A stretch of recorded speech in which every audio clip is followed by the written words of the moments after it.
Ready? Okay. Together. So, Actually, can we switch sides? It's like, that's my better side. So can I be on that side?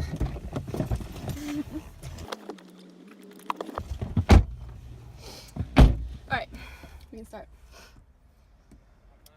what's going on? I'm Max. What's going on? I'm Max. This is Lindsay, and our project today is carbon footprint and how automobiles affect that. So, to start it off, we decided to come up with a thesis for our presentation, and Lindsay over here is gonna read that off to you guys. So, Lindsay, what is So our thesis is, while the United States has made great strides toward clean energy and reducing carbon footprints, citizens need to take further actions in the automobile industry to reduce CO2 To emissions. start us off here, I assume most of you don't know what a carbon footprint is. So essentially, it's basically the sum of all emissions of carbon that you leave behind. This can be anything from electricity, it could be recycling waste, but more importantly today we're talking about how automobiles affect that. And as you can see in the bottom of the screen, or right in the middle of the screen, we have a footprint here, and it shows you all the different things that go inside of it.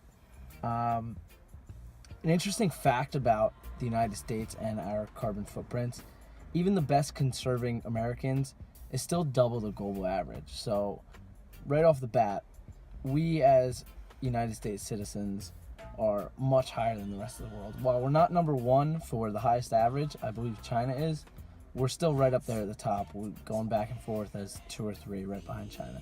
So right there, we are pretty bad with our carbon footprint, and automobiles, we think, is one of the things that we can affect most greatly. Since you guys are all a little bit smarter in what a carbon footprint is and where the U.S. stands, we're going to go into, or Lindsay's going to go into transportation and how we as a whole aren't very good at it. So in 2015, greenhouse gas emissions from transportation accounted for about 27% of total U.S. greenhouse gas emission, making it the second largest contributor. So estimated of at least half of that 27% 50%. comes directly from automobiles. 50% of the 27%. Yeah. So more like, I'm not a math major, so I'm not going to even try to do it, but same thing. 13 and a half. Yeah, a 13 and a half. So 27% is obviously a large number, a large percentage. Large percentage. So if each individual, each citizen does something a little bit better, a little bit cleaner, then we can make a big difference when it comes to air pollution and transportation. Look, we use our automobiles every day, so Obviously, we can make a difference. yeah. So to further the whole So to further the idea of transportation and the carbon footprint left by transportation, Matt's going to talk a little bit about automobiles and the carbon footprint left specifically by automobiles. Exactly. We all love automobiles. We all love our cars. We drive everywhere. If we have to get somewhere, usually we just We're in a car. We're in a car right now. Usually we just hop in the car and we drive. Well, the issue there is that car exhaust actually emits a lot of different particles of matter, and more specifically it's carbon dioxide that's the issue here, and that ultimately leads, the more carbon dioxide that's emitted ultimately leads to a greenhouse gas effect in this world, which causes global warming, rising temperatures, can lead to acid rain, and ultimately harms the environment. The United States has actually made a pretty strong effort to run on clean energy cars. A bunch of companies have come out with electrical plug-in cars that are 100% clean, and then you have a bunch of hybrids that have an electric charge but also run on gas. The thing is, until we're all using electric plug-ins, we're still going to be getting the gas emissions from either hybrids or regular petroleum or diesel-based cars. An interesting fact, electric plug-in sales are actually up 80% from what they were since 2014, and last year's total sales were up around 500,000 units, which is a significant number. But if you think about how many cars are in the United States, it's not a big enough number.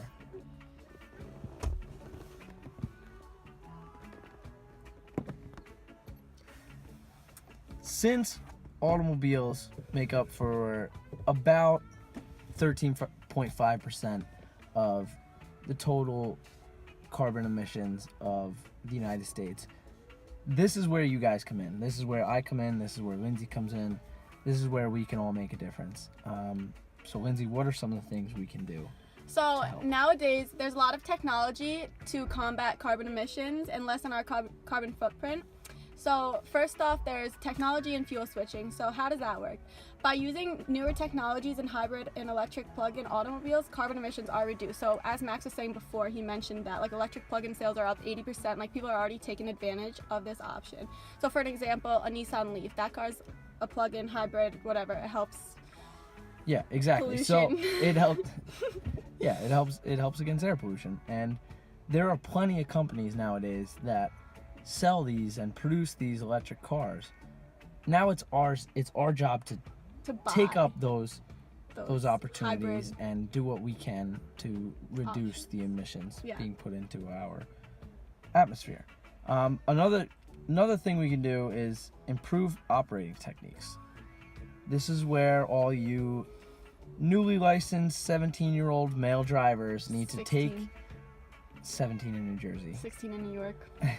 Regardless, this is where you need to take your foot off the pedal, because no one thinks you're cool by stepping on the gas as hard as you can and driving as fast as you can down your high school's parking lot. Literally no one cares. That was him. Slow down. It's not me. Slow down. If you can just adopt some new practices that will minimize these carbon emissions, then you're doing your part already, and the more we can do, obviously, the better. So, as I said, some examples of that: drive sensibly, be smart on the roads, and more importantly, reduce time spent idling. Like, don't sit in your car and have it running. Like, you can sit in the car. It's off. I'm sitting in the car. She's sitting in the car. It's just off. But guess what? It's off. It's not emitting anything whatsoever. Okay. See? Okay. So next action we can take is to reduce travel altogether. So there's many alternatives, like you can take your bike, there's the public transportation like a bus or something that are running whether you're on it or not. So those emit CO2, but by taking those and not your car, you are saving your pollution. Your Earth. You're saving the Earth. That's what it comes down to. You're saving the Earth. And if it's nice out, you live close to work or school, whatever, you can walk, you can bike. There's a lot of alternatives to reduce this air pollution. Guess what? From Biking cars. never hurt your health either. It's good for you. It's good for you. Get on that bike. It's good for you. It's good. For pedal away. Enjoy the fresh air. Nothing better than a spring morning. Grass was freshly cut. You love that scent, the aroma of the fresh air. If you guys take just some small actions to reduce the carbon emissions and reduce our carbon footprint left behind, it can go a long way. Yes. It really could. And we're doing our part. I hope you guys can do your part. Thanks for listening. I'm Max, Lindsay. And our topic was carbon footprint in automobiles. Thank you.